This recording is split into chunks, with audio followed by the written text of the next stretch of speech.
I'm known on the internet as the black man with a gun.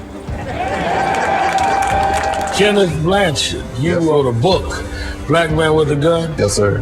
You remember the NRA? Life member. Pro-gun man. Most hated pro-gun black man in America. Really? You said like you're proud. I am, actually. You want the person with the highest moral character to be able to carry a firearm. I've been a lifeguard, a safety guard. I've been an escort for prisoners in the Marine Corps. I was a Marine security guard protecting the embassies overseas. I've been a bodyguard, a protective agent for Director of Central Intelligence, a law enforcement officer. I've always protected and served. I come from a long line of hunters, fishermen, sportsmen, law enforcement. Every job I've had, I've used a firearm as a tool. The community I was trying to help didn't want my help. Yeah. But the community I was trying to help was terrified of guns, had a whole bunch of bad information, and they had been conditioned for 400 years.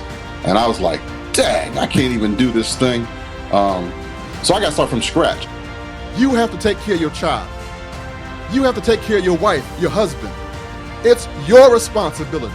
What God gives you, you are a steward of. And sometimes you're going to have to go in harm's way. And you can't do it with just harsh words. Gun ownership is more than hunting or collecting, competition or recreational shooting or even self-defense. It means that you are not dependent on the government for your safety. It means that you are free. We have a responsibility problem. Nobody wants to take responsibility for anything. And we want to make somebody else our God, which is the ultimate sin. I know that the reality of it is we don't have a gun problem. We have a problem with accountability, a problem with respect for life, and a problem with our morality. That's where our problem is. If we took all the guns away tomorrow, we'd club each other to death with sticks. Cain didn't have a gun. He slew Abel. We have a problem with respect for life. It was a natural thing for me to become a minister because that's also a part of protecting. I had a friend actually tell me one time, you will even go to the gates of hell for somebody. You will protect their soul. I get beat up a lot by other ministers. Too, because we have like theological fights. They'll say, well, how can you be preaching this violence? And I'm thinking, hold the phone. First thing, guns do not equal violence. Yeah. It's the heart of man that Jesus was trying to change. Martin Luther said, a preacher must both be soldier and shepherd. He must nourish, defend, and teach. He must have teeth in his mouth and be able to bite and fight. You are the shepherds and the caretakers of freedom. Our rights aren't about hunting. They go deeper than that. That's right.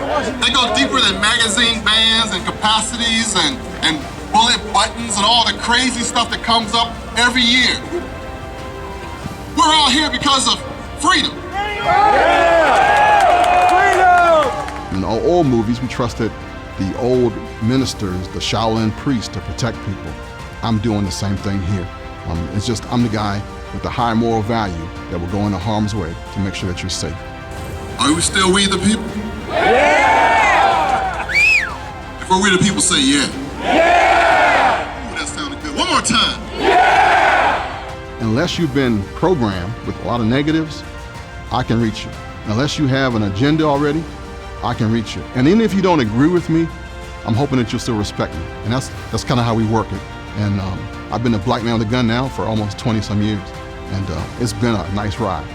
Stay united. Stay focused. Don't let anybody divide us. Are you with me?